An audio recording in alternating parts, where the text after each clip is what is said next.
James Carter, a retired black FBI officer, faces the judgmental stares, snide remarks, and injustice from an arrogant passenger and an unprofessional flight attendant in first class. With calmness and intellect, he must decide to stay silent for the sake of peace, or to stand up for dignity, not just his own, but for everyone who has ever been mistreated. This flight will change everything. Before we begin, let us know where you're watching from. And if you love inspiring stories like this, don't forget to like, share, and subscribe to the channel so you won't miss the next exciting story. James Carter closed the door of his small suburban house, where he had lived for nearly 3 decades with his late wife. His tall frame now moved with some slowness, but his sharp eyes still reflected the calm and determination of a man who had faced countless dangerous situations. At 65 years old, Carter, a former black FBI officer renowned for his keen mind and steady demeanor, had finally retired. He stepped outside, pulling a small suitcase behind him, breathing in the fresh morning air. Today's flight was not an ordinary trip. It marked a new beginning. No more missions, no more stress. He was on his way to a reunion with old colleagues, the people who had stood by him through the trials and triumphs of a 30-plus-year career. It was an opportunity to reconnect, reminisce, and perhaps feel a bit of pride for what he and his team had achieved together. Looking at the taxi waiting by the curb, James climbed in, adjusting his freshly pressed suit, a small but deliberate gesture from the night before. He knew his presence would draw attention, not because he sought it, but because he believed that confidence and self-respect began with appearance and composure. "To JFK Airport, please," he said to the driver, his deep voice carrying the slight rasp of a man who had seen and endured much. At the airport, the bustling crowd and steady announcements created the signature lively atmosphere. James blended into the flow, maintaining his calm demeanor, his sharp eyes scanning every corner of the terminal. His habit of observing minute details remained intact, a part of the instincts he had honed through years of service as an agent. When he reached the check-in counter, the ticketing agent paused to look at him for a moment before offering a smile. "Good morning, Mr. Carter. Thank you for flying with us. Have a pleasant flight." James responded with a faint smile. He was well accustomed to polite formalities like this, but he didn't expect much. Once he was on the plane, such cordiality often didn't last long. After passing through security, James made his way to the first-class lounge. Invited to sit in the luxurious space with plush leather chairs, he quietly thought to himself that this might be one of the rare moments he could truly enjoy the comfort he deserved after a lifetime of service. But that comfort didn't last long. Upon boarding the plane, James quickly noticed the scrutinizing glances from some of the passengers in the first-class cabin. He was no stranger to these looks, a mix of curiosity, doubt, and even subtle resentment. A middle-aged white man, seated on the aisle across from him, gave James a brief up-and-down glance before turning back to his magazine. James found his seat by the window, carefully stowed his luggage in the overhead bin, and settled in. He opened the book he had brought, trying to immerse himself in its pages and ignore the awkward atmosphere around him. Before long, a flight attendant, her name tag identifying her as Susan, arrived to serve drinks to the other passengers before finally reaching James. When he requested a sparkling water, her expression betrayed a slight hint of impatience. "Sure, I'll bring it right over," she said. But James ended up waiting much longer than necessary before receiving his drink. Even then, he said nothing. He simply took a sip of the water and returned to his book. In his mind, memories of his years in the FBI began to surface, years where discrimination didn't just come from the outside world but sometimes crept into his own team. Yet, James had always found ways to rise above it, with a combination of tact and steadfast determination. He reminded himself that this time would be no different. The steady hum of the plane's engines filled the cabin as James Carter gazed out the window, trying to relax in the elegant yet strangely unwelcoming first-class section. The other passengers, some engrossed in their laptops, others sipping wine, appeared to pay no attention to him. But James knew better. He could feel the discreet glances brushing over him, the quick looks that seemed to evaluate the man occupying this seat. "Are you sure this is your seat?" a voice interrupted James's thoughts. He turned to see a middle-aged white man, dressed in a sharp suit with a navy tie, looking at him with an expression that was half curiosity and half challenge. James curled his lips into a polite smile. "I'm certain, but thank you for your concern." The man frowned but said nothing more. James suspected he was one of those people he'd encountered many times throughout his life, the kind who believed their power and status entitled them to impose their opinions on others. A short while later, the flight attendant, Susan, returned to the first-class cabin to check on the passengers' drinks. She cheerfully attended to the middle-aged man, exchanging pleasantries and flashing a bright smile. However, when she reached James, her demeanor changed noticeably. "Mr. Carter, is there anything else you need?" she asked, her tone suggesting she was merely completing a chore. "No, thank you," James replied, keeping his voice steady. Yet Susan's eyes quickly darted away, as though eager to remove herself from his presence. Moments later, Susan returned to the middle-aged man's seat. James noticed her leaning in to whisper something to him, and the two exchanged soft laughter. Though he couldn't hear their conversation, James couldn't shake the suspicion that he was the subject of it. The atmosphere in the cabin gradually grew more tense as the middle-aged man, who eventually introduced himself as Prescott, began to display his discomfort more openly. When James casually inquired about the meal schedule, Prescott interjected with a mocking laugh. "I doubt you'd really need first-class meals. Perhaps economy class would suit you better." James looked up, his sharp eyes locking onto Prescott, but he said nothing. As a former top FBI agent, James knew exactly how to handle people like him, avoid direct confrontation, and deny them any chance to exploit anger. "Well, that's an interesting opinion," James replied calmly, his tone carrying an understated authority. Prescott scoffed and turned away. But he didn't stop there. As Susan walked past again, Prescott leaned toward her, speaking loud enough for James to hear. "I really don't understand why the standards for first class have fallen so low," Prescott muttered, casting a deliberate glance in James's direction. Susan didn't respond, but the faint smirk on her face told James everything he needed to know. She had no intention of intervening or offering support. While James maintained his calm demeanor, other passengers in the cabin began to notice the situation. A young woman seated in front of him glanced over her shoulder, her expression filled with unease. An older man reading a newspaper lowered his glasses slightly, quietly observing. But no one spoke up. This silence was familiar to James. He had encountered it throughout his life. It wasn't agreement, it was fear, a reluctance to get involved. James leaned back in his seat, gazing out the window. He had seen enough in his life to remain unfazed by petty behavior like this. Yet, what troubled him was not Prescott's actions or Susan's complicity, but a larger question: how many more times would he have to face situations like this, even after dedicating his entire life to justice and the security of his country? James tried to focus on the book in his hands, but the whispered remarks and scrutinizing glances from Prescott and Susan continually disrupted him. The discomfort was no longer just a feeling, it had become an undeniable reality in the confined space of the first-class cabin. Prescott, seemingly unsatisfied with mere words, began to escalate his behavior. "Listen here," he said louder this time, enough to draw the attention of other passengers. "I truly believe this airline needs to reconsider its seating arrangements. Clearly, first class is meant for people who deserve it, those who understand its value." James slowly lifted his head, his gaze landing on Prescott, cold yet restrained. "I don't think this is the place to determine anyone's value, Mr. Prescott," James said, his voice calm but cutting. Prescott let out a dry laugh. "Oh, I'm just speaking the truth. But if you feel offended, I suppose there might be a reason for that." James didn't respond. He knew all too well that any reaction from him would only serve as fuel for Prescott to escalate further.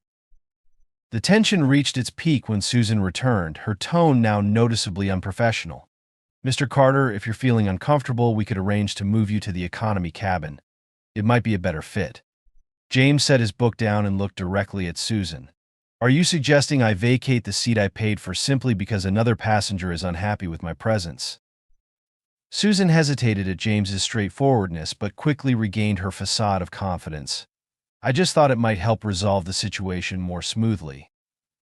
James chuckled lightly, his smile laced with unmistakable irony.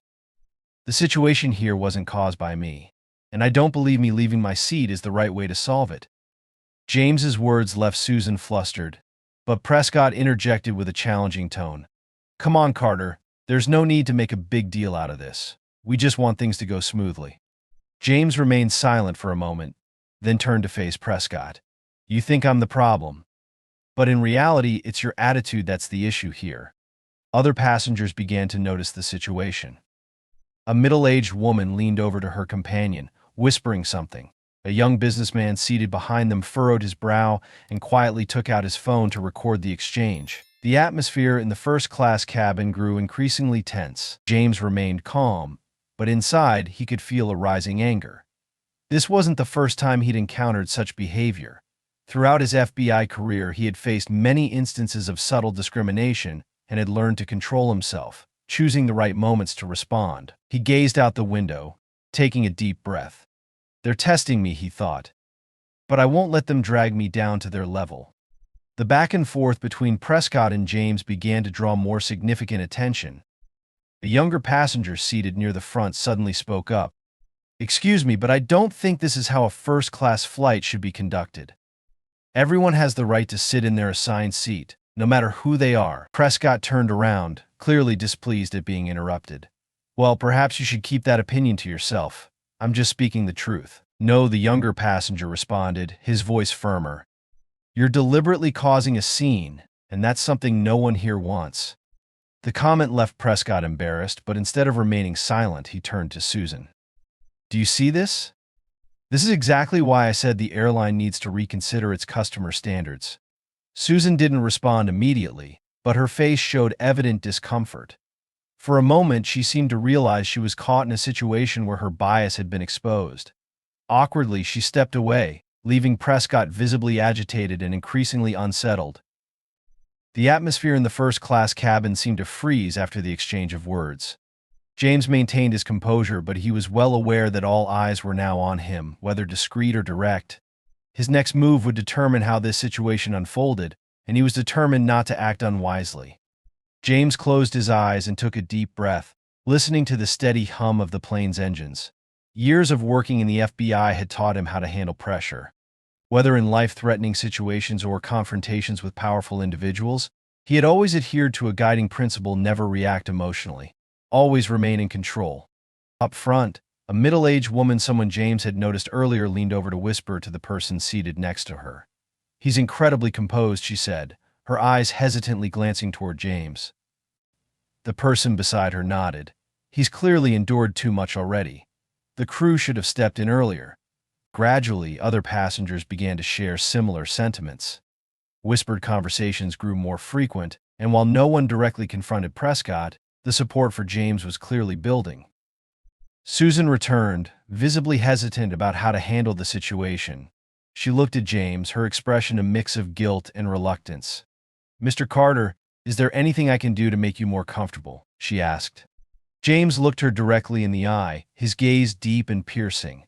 "You can start by ensuring that every passenger on this flight is treated fairly and respectfully, as you were trained to do." James's words made Susan pause. She didn't respond immediately but lowered her head slightly, as if processing the truth in what he had said. For a brief moment, it seemed as though she realized her mistake, not just in her treatment of James, but in her tacit approval of Prescott's behavior. Meanwhile, Prescott appeared unwilling to back down. He continued muttering under his breath, but this time other passengers began to voice their discontent. An older man seated nearby spoke loud enough for the entire cabin to hear. "I think everyone here should focus on enjoying the flight rather than passing judgment on others." A young woman seated behind Prescott softly clapped her hands, as if to applaud the sentiment. The sound, though subtle, reverberated through the tension-filled cabin. Prescott turned around, glaring at the other passengers with an annoyed expression. He seemed to realize, at last, that no one was on his side anymore. James remained silent, observing. He understood that true strength didn't lie in responding to Prescott with harsh words, but in maintaining his composure and letting others see the issue for what it was. The chief flight attendant, a confident and composed woman named Marie, entered the cabin. Having heard complaints from the passengers, she quickly assessed the situation.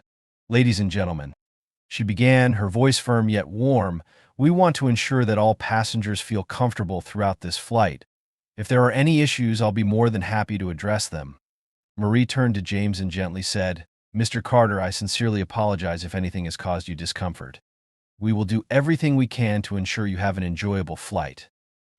James gave a small, polite smile and nodded in response. "Thank you. I hope we can all enjoy this flight without any further tension." Marie glanced at Prescott, now silent, and then at Susan, who stood behind her with a look of unease. Susan Marie continued, her voice low but authoritative, "Please come with me so we can discuss the proper protocols for passenger service." Susan's face paled, but she didn't protest. Quietly, she followed Marie out of the cabin, leaving Prescott sitting alone, his face flushed with embarrassment. James returned to his book as the tension in the cabin eased slightly. Still, he knew this was only a temporary calm. The tension could resurface at any moment, and he needed to be prepared. In his mind, James began strategizing his next move, not just to safeguard his own rights, but to send a powerful message about respect and fairness. The atmosphere in the first-class cabin seemed to relax as Marie left, taking Susan with her. A few passengers exchanged whispers while Prescott sat upright, his expression betraying his lingering irritation. But James was not complacent. He knew that Prescott's silence was only temporary. James resumed reading, trying to focus on the words, but the exaggerated sighs and restless movements from Prescott beside him made it impossible to ignore. Before long, Prescott spoke again, his voice dripping with bitterness. "You think you've won, don't you?" "How ridiculous," Prescott sneered. "Someone like you thinking you belong here, as if this is your place." James slowly set his book down and turned to Prescott. He didn't need to show anger. His steady, unwavering gaze alone was enough to unsettle the man in front of him. "Mr. Prescott, I don't need to win. I only need the right to be treated with respect, just like any other passenger on this flight," James said, his voice calm yet firm. "And if that makes you uncomfortable, then the problem lies with you, not with me." Prescott froze for a moment, seemingly caught off guard by James's direct response. But instead of staying silent, he pressed on. "Respect? You really think you deserve to sit in first class, among people who've worked hard to earn their place here? That's ridiculous." Prescott's words caused a few passengers to turn and look. A young woman sitting near James frowned visibly. Finally, she couldn't remain silent any longer. "Excuse me," she interjected, her tone sharp. "But I don't think respect should be based on your judgment of someone else. If you're unhappy, maybe you're the one who should find another seat." Prescott turned to her, his face flushing red with anger. "You don't understand the issue here. This isn't personal, it's about principles." "What principles?" Another passenger, this time a young businessman, chimed in. "Mr. Carter paid for his seat, just like the rest of us. He doesn't need to prove anything to anyone, least of all to you." Prescott seemed at a loss for words. He turned away, trying to appear indifferent, but it was clear the tide had turned. For the first time, James felt the support of other passengers, and it warmed him. Susan returned to the cabin, her expression uneasy. She quietly approached James, attempting to maintain a professional demeanor, though her gaze avoided meeting his. "Mr. Carter," she said, her voice noticeably softer than before, "I sincerely apologize for any inconvenience you've experienced. We'll ensure that you're well taken care of for the rest of the flight." James nodded, saying nothing further. He understood that her apology wasn't purely a matter of conscience, but was also prompted by pressure from Chief Flight Attendant Marie and the other passengers. Still, Prescott wouldn't let it go. He leaned toward James, his voice low and growling. "Don't think this is over. Someone like you will never truly belong in places like this." James remained calm. "You're entitled to think whatever you like, Mr. Prescott. But I don't need your approval to know my own worth. And I believe your silence will make this flight more pleasant for everyone." This time, Prescott said nothing, though his anger was still evident on his face. Shortly afterward, Chief Flight Attendant Marie re-entered the cabin, announcing that the captain wanted to speak with James. At first, James was surprised, but he quickly realized that the situation had escalated to the point where intervention from the highest authority was necessary. James stood, adjusted his jacket, and left the cabin. The eyes of the passengers followed him, some filled with respect, others with curiosity. James stepped into the crew's private area, preparing to meet the captain, the person who would likely decide how this incident would be resolved. In his mind, thoughts swirled between maintaining his dignity and ensuring that those responsible for this situation were held accountable. He knew that this wasn't just his story, it was the story of countless others like him. James stepped into the crew's private area, where the captain was waiting for him. The captain was a middle-aged man with a solid build and sharp eyes. On his chest, a name badge clearly read Michael Thompson. "Mr. Carter," the captain began, his voice deep and steady, "thank you for taking the time to come here. I wanted to speak with you directly about what's been happening. James nodded, his gaze fixed on the captain. I appreciate that. There are a few things I'd like to clarify as well, he said, his voice even but resolute. The captain gestured toward a nearby chair, inviting James to sit. I've received a report from Chief Flight Attendant Marie, he started, and I've also heard complaints from some of the passengers. It seems that there have been some unnecessary issues in the first-class cabin. James remained silent, waiting for the captain to finish. First, I want to apologize to you on behalf of the entire crew, the captain said, his tone full of sincerity. It's our responsibility to ensure that every passenger is treated fairly and with respect, and I'm deeply sorry to learn that this hasn't been the case. James inclined his head slightly, acknowledging the apology. Thank you for your honesty. But the issue goes beyond personal inconvenience, he said. I've spent my entire career fighting for justice, and it's disheartening to still encounter prejudice like this, even when all I want is a peaceful flight. The captain nodded slowly, as though carefully considering James's words. I understand your point, he replied. We will conduct a thorough investigation into this matter once we've landed. But in the meantime, I want to ensure that the rest of your flight goes smoothly. Is there anything I can do for you right now? James paused thoughtfully before responding. I don't need any special treatment. I just want to ensure that every passenger is treated with respect and that behavior like this doesn't go unchecked. The captain emphasized, I promise you we will make sure of that. After the conversation, James returned to his seat in the first-class cabin. As he walked down the aisle, he noticed a change in the expressions of the other passengers. Some offered him shy smiles, as if silently showing their support. Prescott remained in his seat, but his eyes avoided James as he passed by. James sat down, adjusted his jacket, and reopened his book. This time, however, the silence in the cabin no longer felt heavy. He could sense that his presence had shifted the atmosphere, even without him needing to say another word. A short while later, Marie returned to the cabin, her demeanor noticeably more confident. Mr. Carter, she said softly, we've addressed the situation, and I'll make sure no one disturbs you further. I hope you can enjoy the rest of your flight. James nodded, thanking her with a faint smile. I believe things will be better from now on, he said, his tone calm but pointed. Meanwhile, Prescott wasn't ready to give up so easily. He continued muttering under his breath, but this time the surrounding passengers didn't remain silent. A young man, who had recorded the earlier incident, turned to Prescott and said, If you don't like this flight, you're always free to choose another. But I think you should stop bothering everyone else. Prescott flushed red and turned away, saying nothing more. James gazed out the window, where sunlight streamed through the clouds. He had not only reclaimed his rights but also reminded everyone present of the importance of respect and humanity. James sat quietly in his seat, trying to enjoy a moment of peace after the earlier tension. The atmosphere in the first-class cabin seemed to have settled. Passengers who had previously been silent observers were now busying themselves with their work or books. But James knew that what had just transpired would linger in their minds long after the flight was over.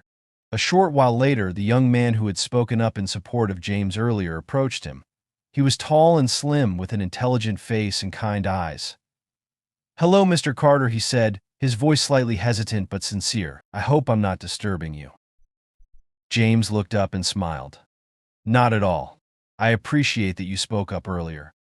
The young man took a seat in the empty chair next to James and introduced himself. I'm Mark Davis, a law student. I couldn't just sit back and watch you be treated unfairly like that. James nodded slightly, his expression thoughtful. Thank you, Mark. I've faced many situations like this throughout my life, but it's still heartwarming to know that there are young people like you willing to speak out. Mr. Carter, I think you're a symbol of resilience, Mark said. Seeing how calmly and gracefully you handled the situation made me realize how much I still have to learn. James chuckled softly. Staying calm is something I had to master throughout my career. But, sometimes silence isn't the best response. Sometimes, speaking up as you did is exactly what's needed to change something. As they talked, other passengers began to join the conversation. A middle-aged woman, seated a few rows away, turned toward them and said, Mr. Carter, I want to apologize for not doing anything when I saw what was happening. I feel like I should have spoken up sooner. James shook his head, offering her a friendly smile. Thank you for saying that. I understand that not everyone feels comfortable stepping into situations like that. but what matters is what we take away from it. The woman nodded, her expression showing admiration. Meanwhile, Prescott remained seated in silence on the other side of the cabin. Though he didn't say anything further, his discomfort was evident. This time, however, no one in the cabin paid any attention to him. The focus had shifted entirely to James and his story. Marie, the chief flight attendant, appeared once again. She approached James and spoke quietly. "Mr. Carter, I want to thank you for how you've handled everything. I've spoken to the crew, and I've ensured that no one will cause you any more inconvenience for the rest of the flight." James nodded, his expression full of gratitude. "I truly appreciate your intervention, Marie. But I hope that what happened today isn't forgotten and instead serves as a lesson on how we treat one another." Marie smiled and nodded in agreement. "You're absolutely right. We'll learn from this." As the plane neared its destination, another passenger, this time an older man with a simple, unassuming appearance, approached James. Bowing his head slightly, he said, "I heard what you said, and I want to thank you. You didn't just stand up for yourself, you stood up for so many others who've experienced the same." James looked at the man, realizing that his small actions had made a far greater impact than he had anticipated. As the plane approached its destination, the soft daylight filtered through the clouds outside. Inside the first-class cabin, the atmosphere had eased considerably from the tense beginning. James Carter, with his calm demeanor and quiet dignity, had become the center of a meaningful and constructive dialogue. A young flight attendant, seemingly affected by the events earlier, hesitantly approached James with a cup of hot tea. "Mr. Carter," she said, her voice slightly nervous, "I want to offer you a personal apology. I wasn't directly involved in what happened earlier, but I realized that the crew's attitude wasn't enough to support you. I made this drink for you myself." James looked at her, his expression softening. "Thank you," he replied gently. "Acknowledging this and coming here is a big step. Sometimes even a small gesture can make a difference."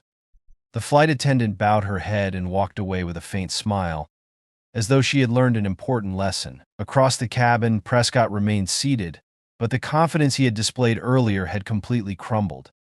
He looked at James no longer with provocation, but with a sense of unease. He seemed to recognize his own wrongdoing, though his pride wouldn't allow him to admit it. Another passenger, a middle-aged businessman sitting near Prescott, suddenly turned to him. "Mr. Prescott," he said, his tone calm but sharp, "I think you should take some time to reflect on what you've done. No one here needs to prove their worth to you." Prescott looked like he was about to respond, but then fell silent instead. James observed everything with quiet composure. He felt no need to confront or retaliate further. He understood that sometimes allowing others to recognize their own mistakes was the most effective lesson. When Chief Flight Attendant Marie returned to check on the situation, she stopped by James's seat, smiling warmly. "We'll be landing in about 30 minutes. I hope you're feeling more comfortable now." James nodded, replying with a brief but profound statement. This flight wasn't just a journey, it was a lesson for all of us. Marie tilted her head slightly, as though silently agreeing. As the plane began its descent, Mark Davis, the law student, sat down next to James once again. "Mr. Carter," he said, "I recorded part of what happened. I think people need to see that discrimination still exists, even in places that seem modern and civilized." James paused thoughtfully for a moment. "I agree, Mark. But make sure this isn't just about pointing fingers. It should create a positive dialogue. If all we do is criticize, nothing will change." Mark nodded, taking James's advice to heart. When the plane landed safely, passengers began to gather their belongings and prepare to disembark. James was packing up his things when Prescott stood and approached him. "Mr. Carter," Prescott said, his voice tinged with hesitation, I want to apologize. I acted wrongly. Perhaps I let my own prejudices cloud my judgment." James looked at him, his sharp eyes filled with understanding. "Your apology is a good start," James replied. "But what's more important is that you change how you see others. Everyone deserves respect, no matter who they are." Prescott nodded, said nothing further, and walked away.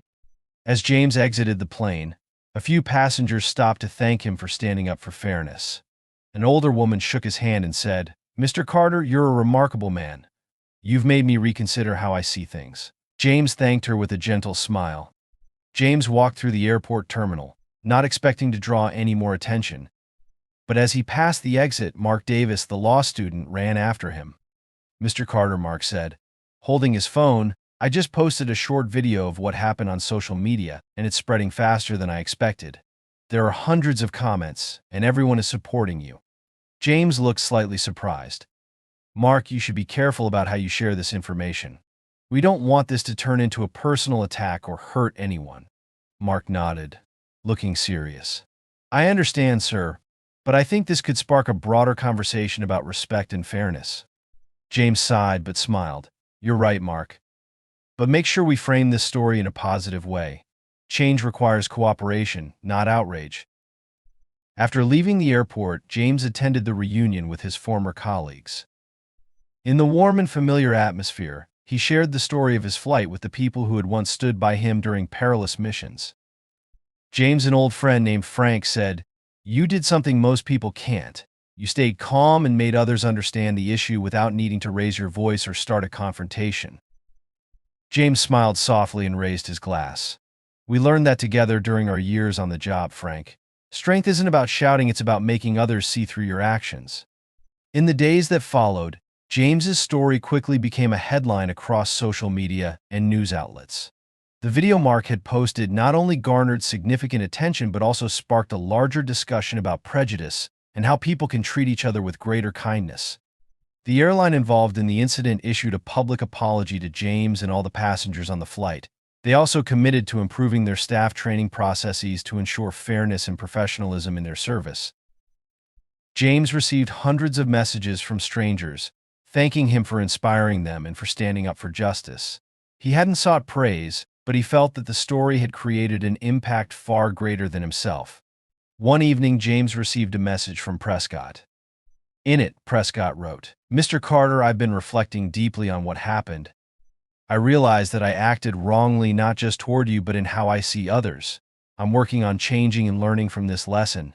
Thank you for not responding to me with hostility." As James read the message, a faint smile appeared on his face. He didn't need a public apology or a grand gesture of redemption. Knowing that someone had changed because of his actions was enough for him. A few weeks later, James accepted an invitation to speak at a social justice seminar organized by a nonprofit organization. At the event, he was asked to share his story as an example of confronting prejudice with patience and compassion. Standing on the stage, James looked out at the crowd before him. He wasn't one to seek the spotlight, but he understood that his story was no longer just his own. Life is a long journey, he began, his deep, steady voice resonating through the quiet room. And along the way, we will encounter obstacles, prejudice, and sometimes injustice. But instead of responding with anger, I believe we can change the world with kindness, perseverance, and a heart willing to forgive. He glanced at Mark Davis, who was seated in the front row, his eyes shining with the conviction that he had done the right thing by sharing James's story. "We cannot change the past," James continued, "but we can build a future where respect and compassion are at the center of our values. And it starts with small actions, treating everyone we meet with fairness and dignity." The room erupted in applause. James bowed slightly to the audience, feeling a sense of relief and renewed hope. After the seminar, James stepped outside into the cool evening air. He looked up at the sky, where planes were gliding through, carrying thousands of people with their own unique stories. He knew his journey wasn't over. The fight for justice and kindness would go on. But he also knew that, through his story, a seed of change had been planted in the hearts of many. And so James Carter kept moving forward, a symbol of the power of compassion, resilience, and the belief that the world can be a better place. James Carter's story is not just about a flight, it's a powerful reminder that each of us holds the ability to change the world, even through the smallest actions. When faced with injustice, we have the choice to respond with calmness, kindness, and dignity. If you find James Carter's story inspiring, please like to show your support, share to spread this powerful message to more people, and subscribe to join us for more meaningful stories in the future. Your support is our motivation to continue bringing stories of courage and justice to light.